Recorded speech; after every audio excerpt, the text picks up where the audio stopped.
The psalter smelled of beeswax and old binding glue, and its pages had not been opened in a great while.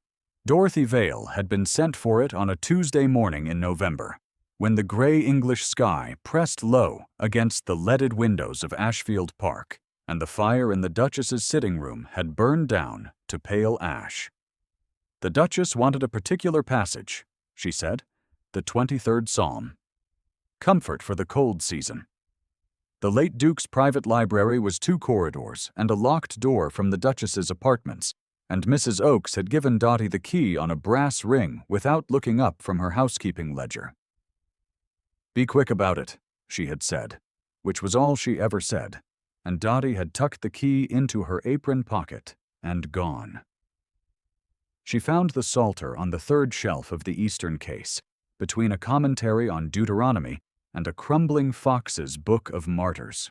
It was small, bound in worn brown calfskin, and when she drew it from the shelf, it opened of its own accord at a place where something had been pressed flat for a long time. Not a flower. Not a prayer card. A document. Folded twice, the paper thick and dry between her fingers. The ink still good. She had been a solicitor's daughter before she had been anyone's maid, and she knew what a marriage certificate looked like before she read the first line. She read it anyway. All of it. Eleanor Mary Marsh, daughter of Thomas Marsh of Matlock, Derbyshire, innkeeper. James Percival Fowler of Derby, the 16th day of March, in the year of our Lord, 1809. Duly witnessed, duly recorded. Helena Vane, Duchess of Ashfield, had married the Duke in the spring of 1811, 2 years after she had already been someone else's wife. Dotty stood in the cold library for a full minute, her breath visible in the air, the document in her hands, while the house moved around her in its ordinary morning rhythms. A footman's step on the corridor flagstones, the distant clatter of the kitchen, the wind at the single tall window.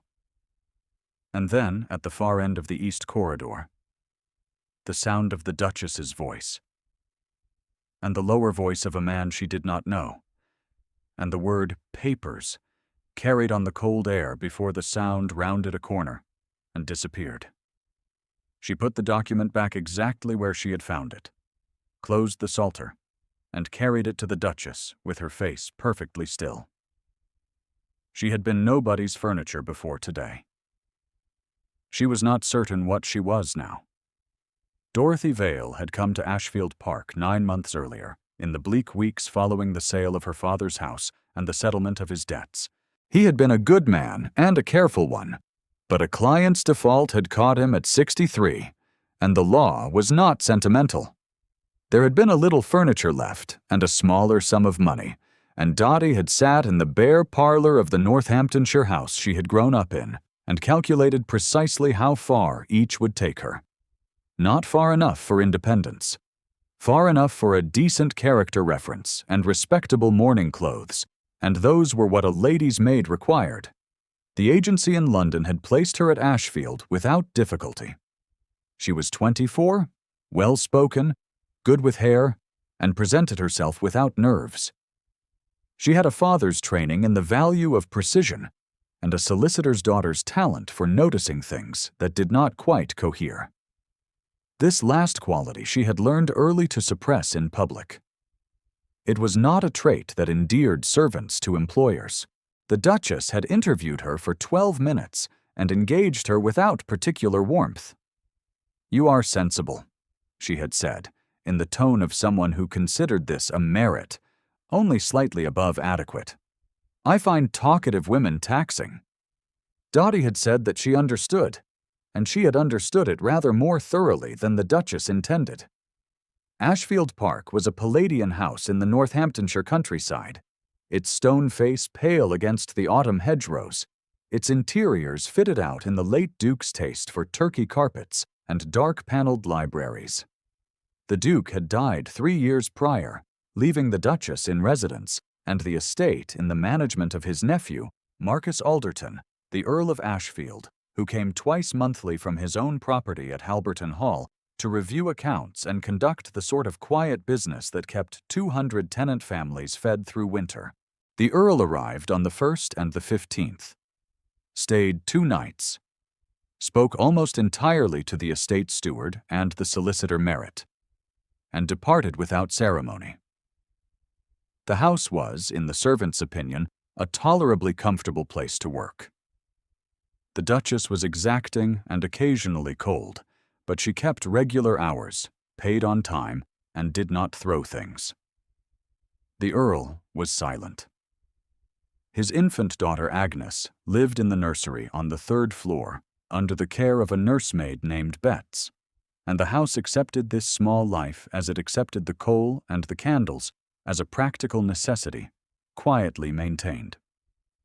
Dotty kept to herself, performed her duties without comment, and noticed everything. She noticed that the Duchess received a letter on the 3rd Saturday of each month from a direction in Shropshire, and that these letters were burned within the hour. She noticed that Mr. Meade, who was the Duchess's private solicitor and not the estate's, visited with greater frequency than any routine correspondence required.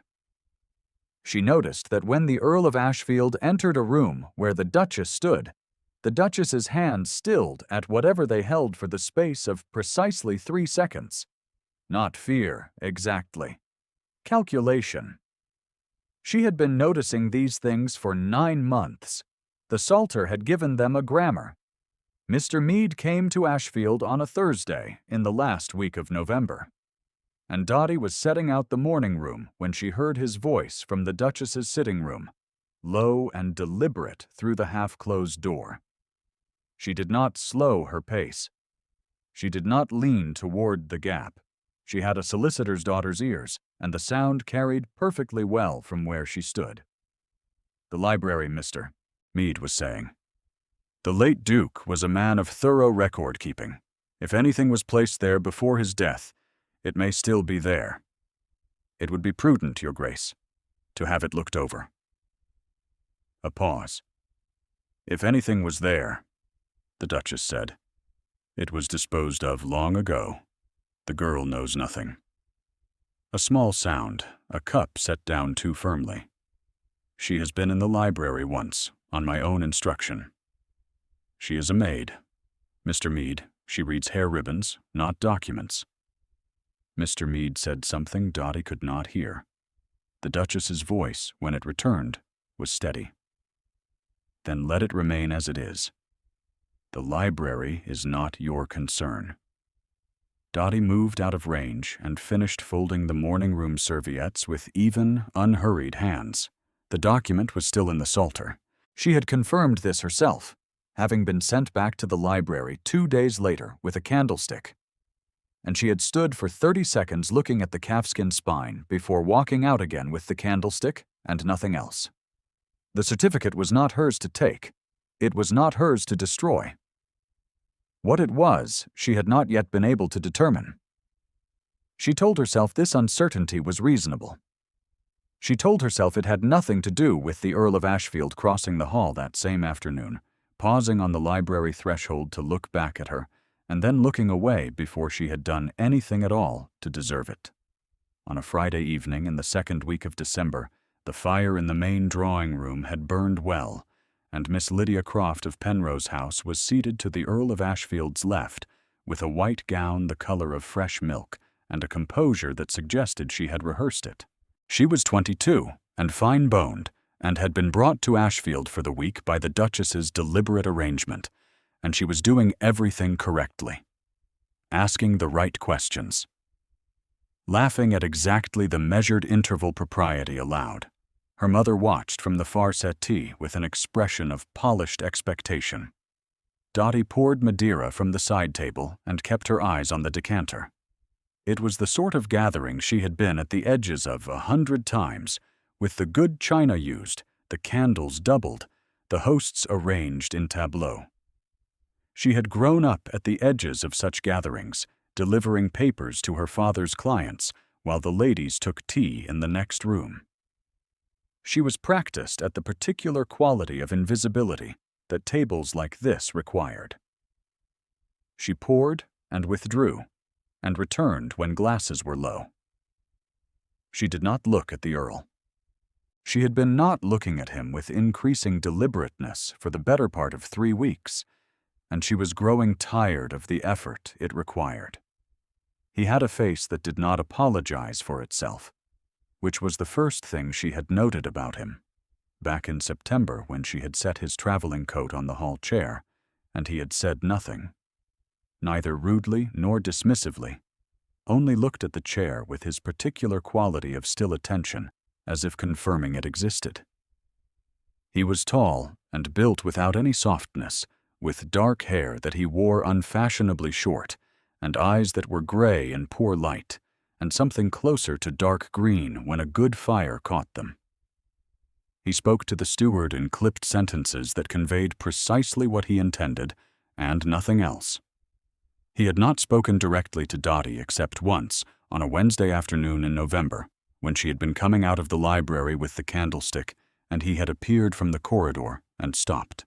"Do not go to the library alone again," he had said. His voice was low and even, and carried no particular feeling that she could name. "Not in the evening." She had said, "Yes, my lord." She had not asked why. She had thought about it for approximately 4 days. At the drawing-room table, Miss Croft was saying something about the Northamptonshire countryside that required a response, and the Earl gave one, and the Duchess watched him give it with that stillness of 3 seconds, and then the Duchess's gaze moved to Dotty. It was a mild look, the kind of look that catalogued and dismissed in the same motion. "That will be sufficient, thank you," the Duchess said, and it was the same tone she might use to dismiss a footman. Dotty set the decanter down and turned for the door. "The girl is perfectly capable," the Duchess said behind her, not quite to anyone, and then in a lower register, to Miss Croft's mother, that she knew nothing worth speaking of. "One wants them quiet." The door closed. The corridor was cold.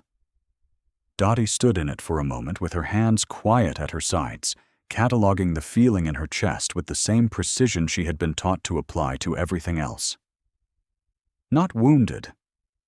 Wounded was too soft a word and too imprecise a one. It was more like confirmation. The world had decided, a long time ago, that she was the sort of person whose knowing did not count. She had a marriage certificate that suggested otherwise. She found herself in the nursery at dusk the following evening, not by any intention she had named. She had been delivering a message to Betts for Mrs. Oakes, and had heard Agnes before she reached the door, a thin, unhappy sound that meant the nursemaid had not returned from her supper yet, and the child was alone with the dark. Dotty opened the door and lit the nearest candle from the hall sconce, and picked Agnes up without any plan beyond the immediate silence of her crying. Agnes was 11 months old, and had her father's gray eyes and a cap that had come half off. Dotty resettled it and sat in the nursing chair and began to read, because it was what had seemed likeliest to work, and she had a small volume of Cowper's poetry in her apron pocket, which was not precisely nursery reading, but it had a steady cadence, and Agnes quieted to it within a single stanza. She did not know how long she read. Long enough for the candle to burn down a 1/4 inch. Long enough for Agnes to fall asleep in the crook of her arm, with one hand wrapped around Dotty's thumb. She became aware of the doorway when the warmth in it changed. She had grown up in her father's house, learning to sense the quality of an attention that was directed at her. It was a skill that had occasionally embarrassed her, because it could not be explained. She looked up from the poetry. The Earl of Ashfield stood in the nursery door.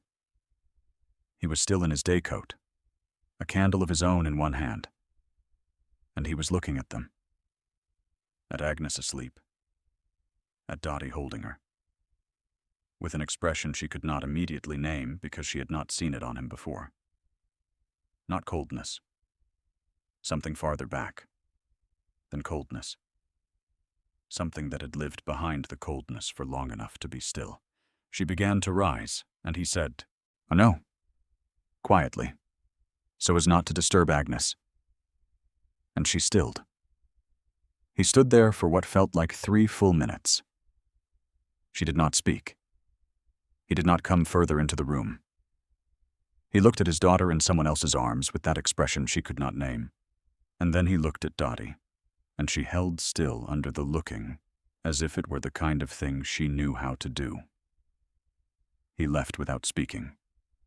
She sat with Agnes until Betts returned, then settled the child back in her crib and smoothed the blanket, and did not ask herself why her hands were not entirely steady.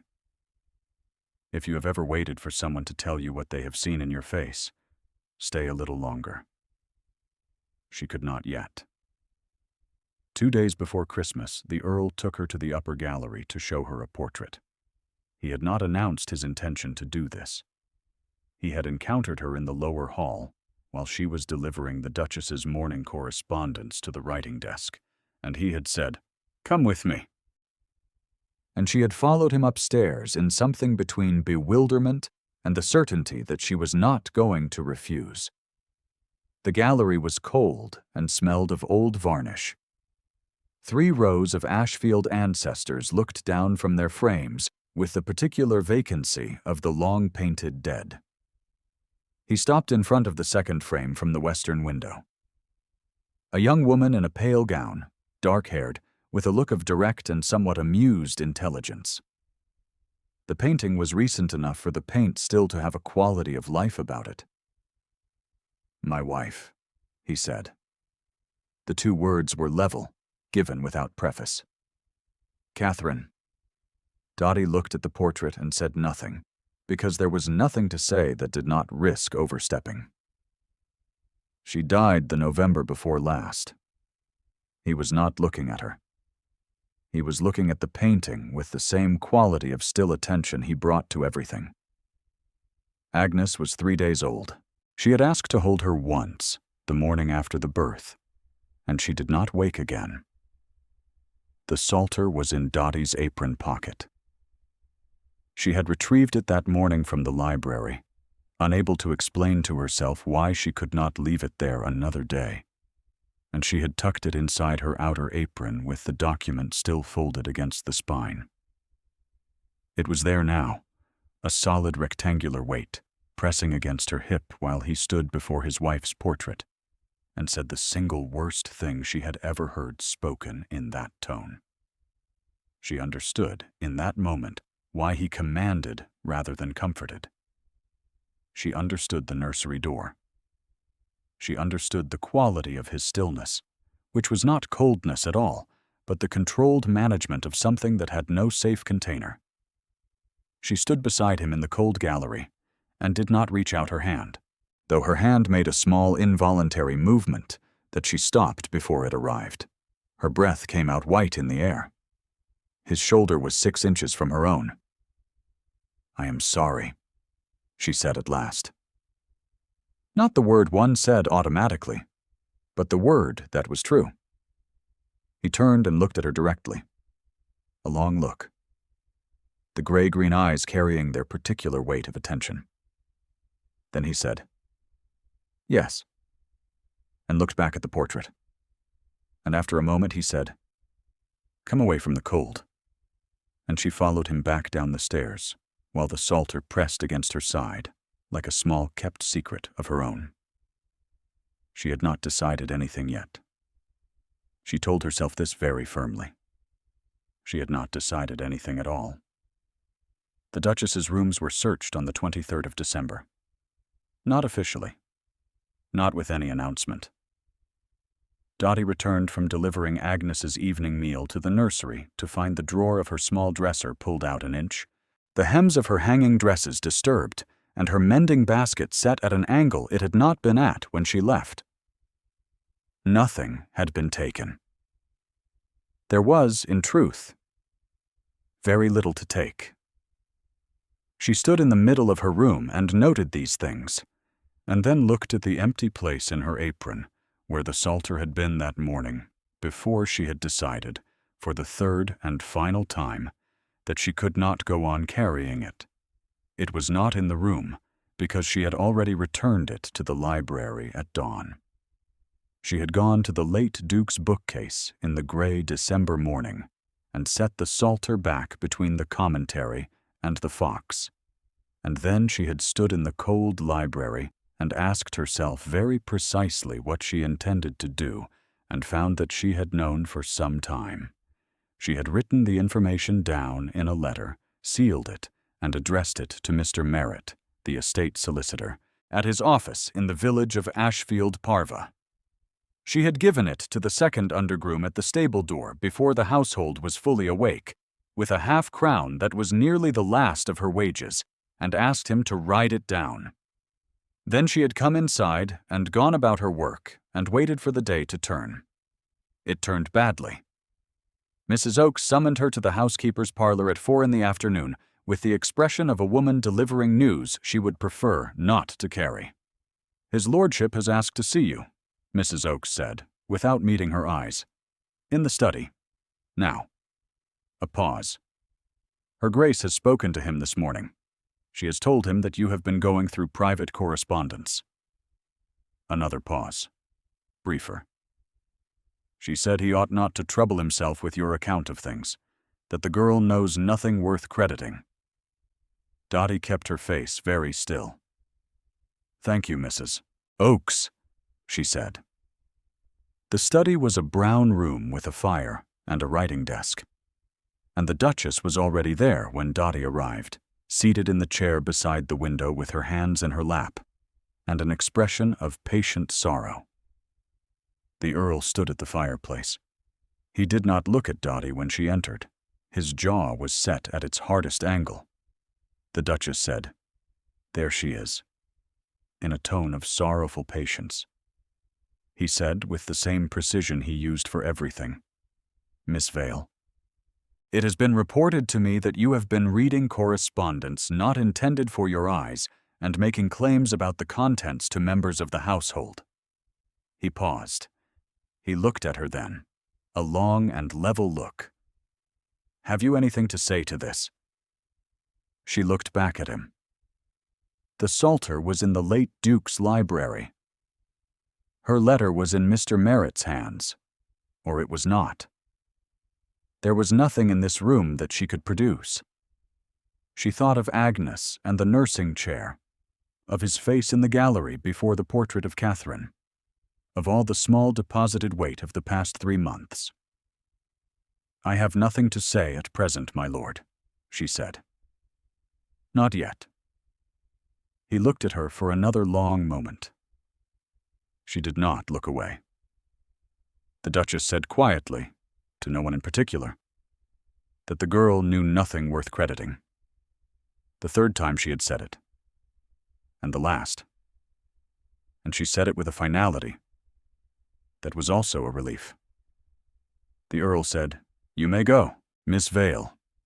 The words were level and careful, and told her nothing. And she went. She spent the night in her room with the window dark and the house quiet around her, and did not let herself think too carefully about the expression on his face when she had said "not yet." It was not a word she had planned.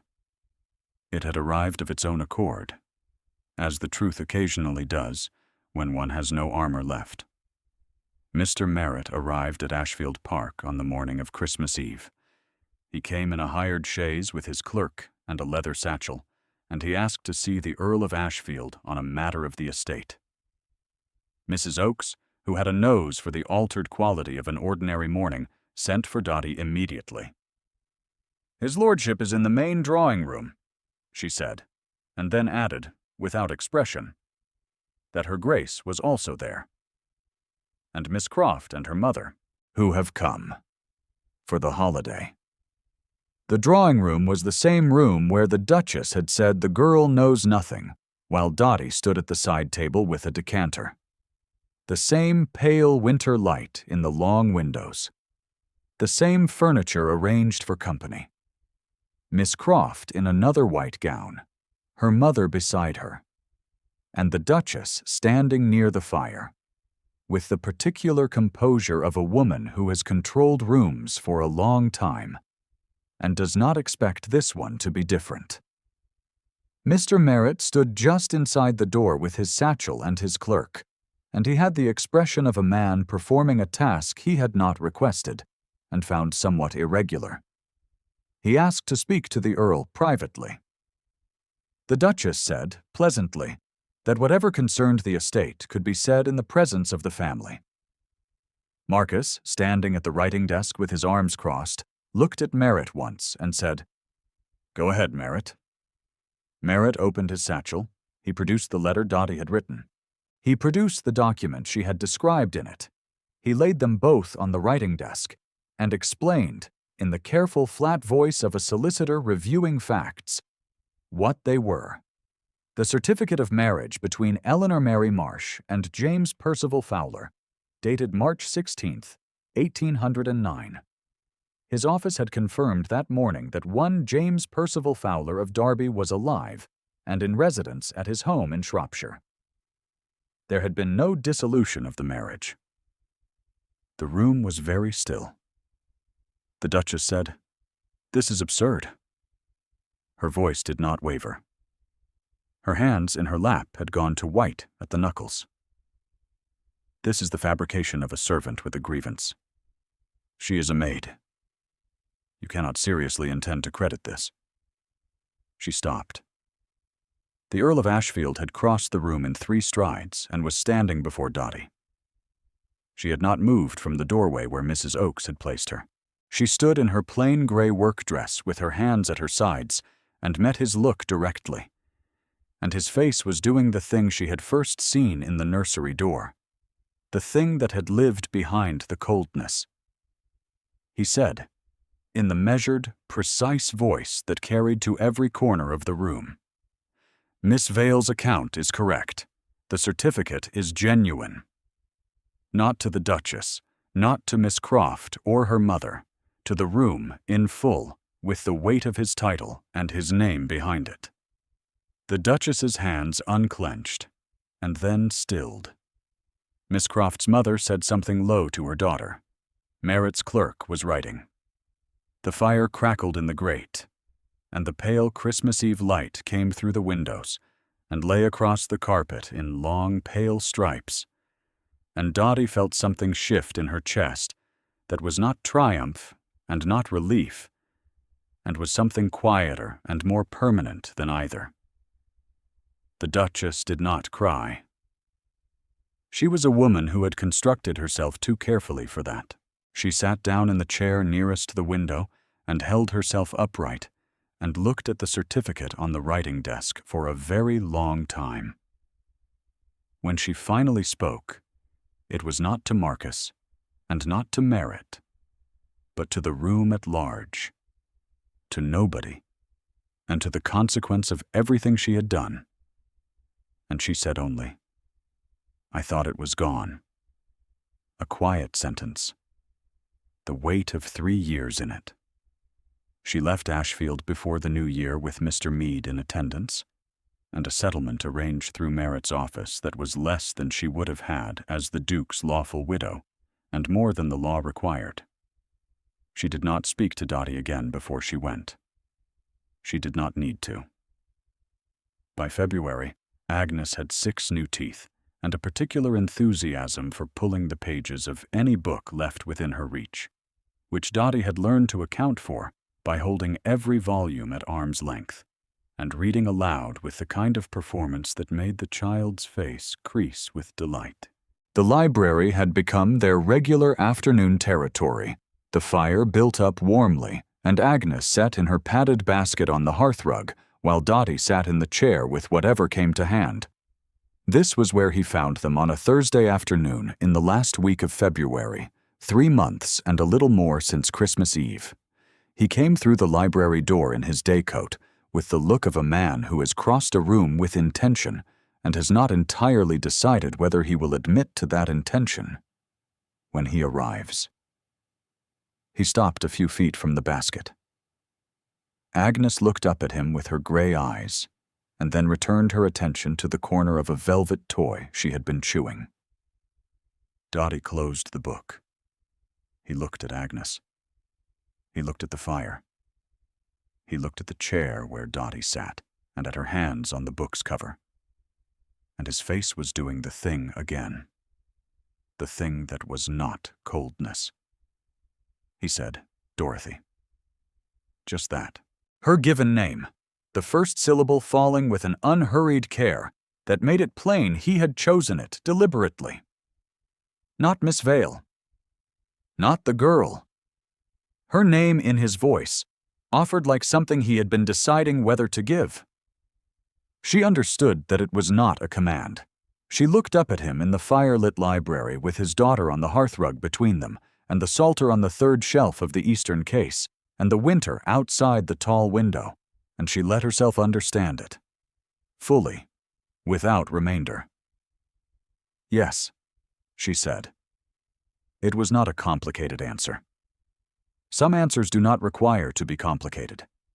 They require only to be true, and she had always had a gift, her father's gift, for identifying the exact word when all the approximate ones had been cleared away.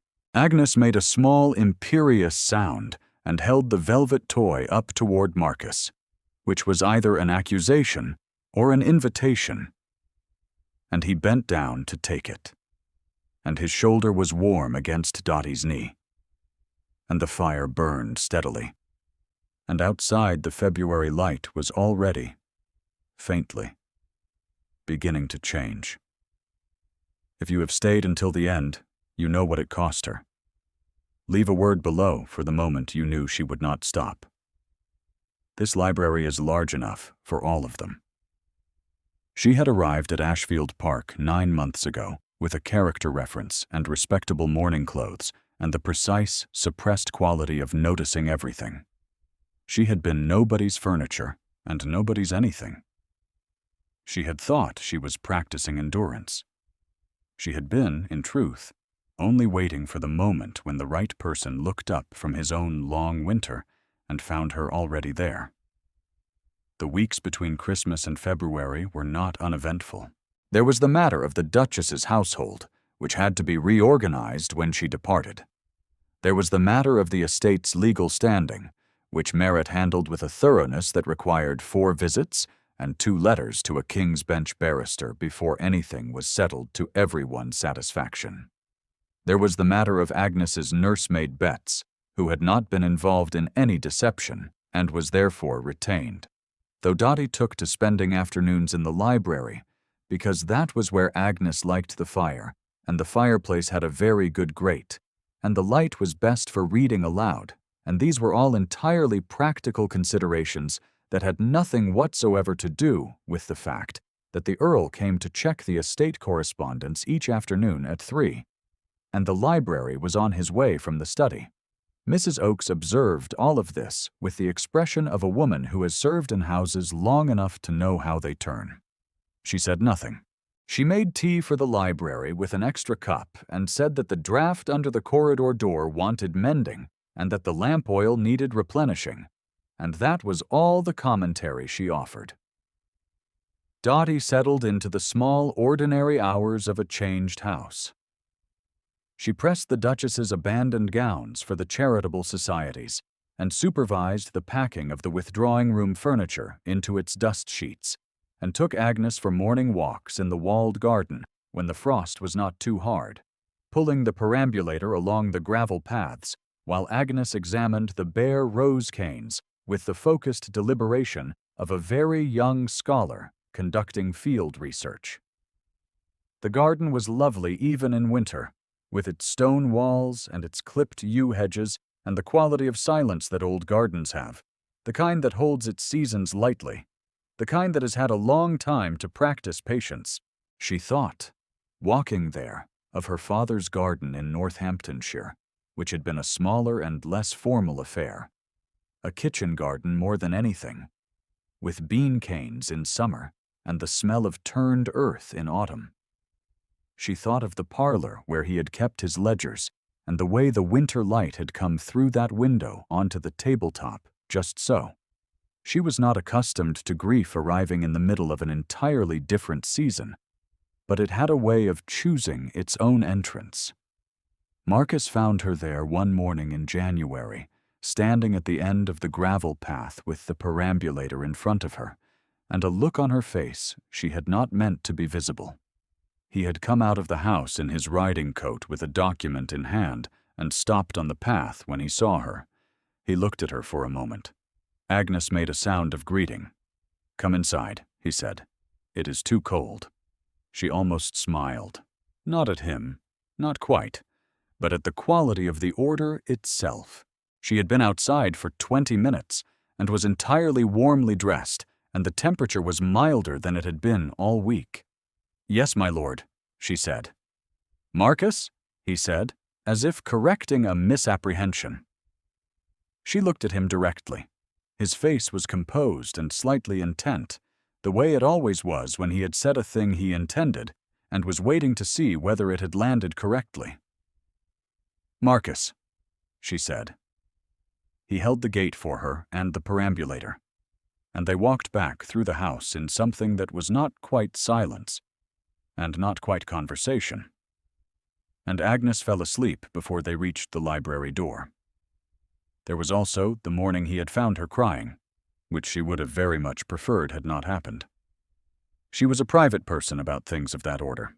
January had been a long month, and she had been sitting in her room with one of her father's letters, a very old one from before the debt, and she had not managed to stop before his footstep in the corridor and the pause outside the door.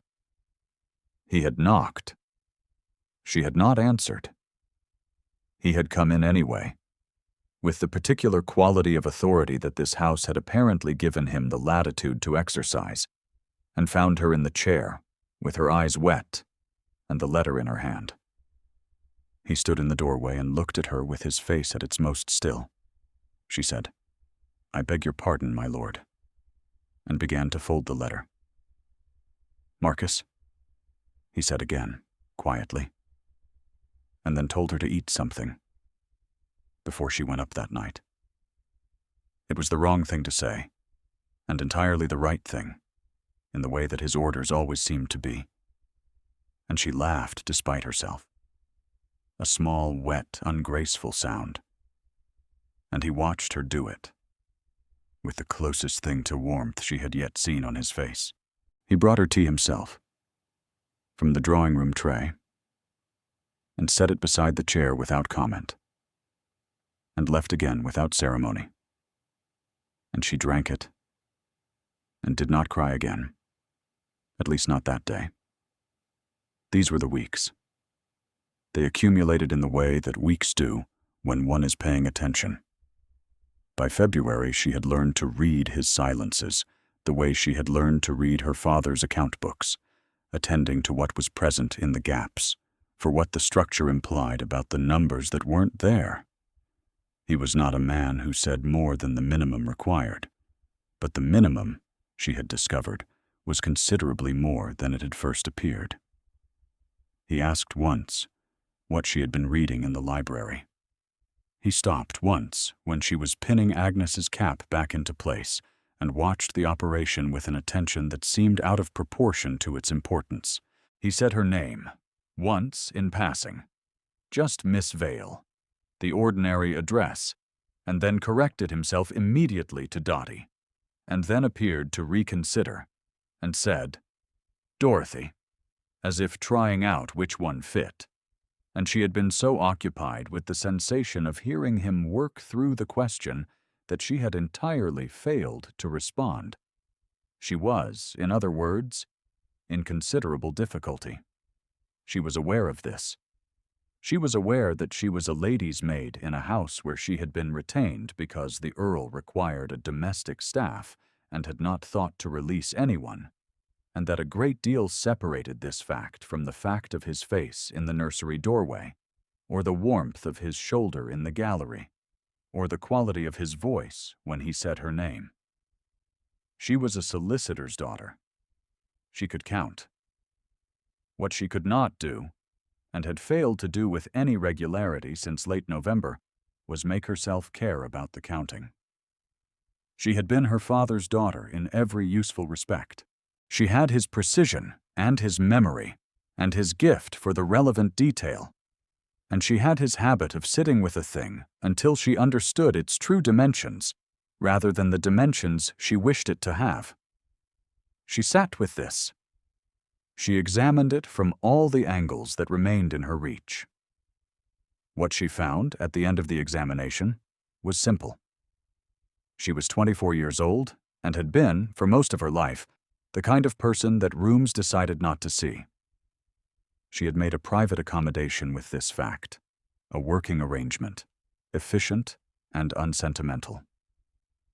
And then she had come to Ashfield Park and found the Psalter and read the certificate, and begun, very gradually, to notice that one person in this house was looking at her as if she were not furniture at all, but something rarer and more worth attending to.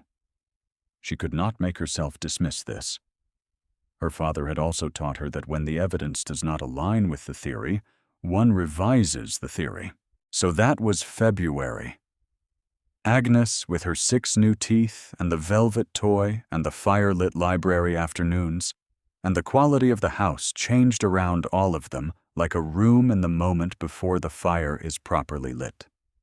Warm in the places closest to the heat, and still waiting, in the corners, for the light to reach. There was a last thing, a small thing, that she had not yet attended to. The Psalter was still in the late Duke's library.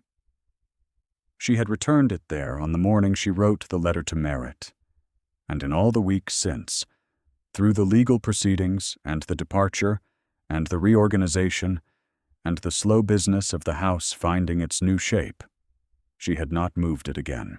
It sat on its shelf between the commentary and the Fox, with the certificate gone from inside its pages, removed by Merritt's clerk for the barrister's files, and she was not certain why she had not put it back on the Duchess's reading table, or passed it to the housekeeper, or simply left it to the shelving that happened when a library was put in order. She went one morning in late February to retrieve it. She was not certain what she intended. Perhaps to return it properly to its place in the household, wherever its place now was. Perhaps to hold it for a moment in the library, where it had first told her what it knew, in the good morning light, and let the 9 months of consequence settle around the fact of it. She was reading the spine in the Eastern case when she heard him on the threshold. She did not turn immediately. She had learned, over the past months, that waiting one breath before turning gave the room time to settle, and gave her face time to compose itself. And both of these things were, on balance, useful. "The Psalter," he said. She turned then. He was leaning in the doorway in his day coat with his arms crossed and the expression that she had, by February, catalogued as inquiry combined with something he had not yet given a name to. "I thought I ought to see it properly put away," she said. "Mrs. Oakes would have done it." "Yes." She looked at the book in her hands. "I know." A pause. He came fully into the library and stopped a few feet from her, the firelight at his back. "You came back for it," he said. "In December. Not to protect yourself." She had not told him this. She had not told anyone exactly. She found she was not surprised that he had arrived at it. "Agnes deserved to live in a house built on something true," she said. That was all. He was quiet for a moment. She could feel the quality of his attention, which she had long since stopped trying to be indifferent to. "Yes," he said at last, in the voice he used when a thing had been settled in him, rather than merely agreed to. She did. He crossed the room and took the Psalter from her hands, not quickly, and set it on the writing desk. Then he looked at her in the good February morning light with his face at its most open, which was not very open by any ordinary measure, but which she had learned to read, and he said her name again. Dorothy. The same care in it as before. The same weight of a thing chosen rather than merely said. She looked up at him and let the room be what it was, the library at Ashfield Park. The morning coming in through the tall window, Agnes asleep upstairs, the estate going about its winter business on the other side of the wall. A house built on something true. Yes, she said again. The same word. Still the right one. He reached out and set his hand over hers, which was resting on the back of the library chair, and said nothing else. Because the right word had been said, and he knew it as well as she did. And they stood there in the still room with the fire burning down and the psalter on the desk, and 9 months of consequence in the air between them, as plain and as rare as that. Outside, the February light was already, faintly, beginning to change.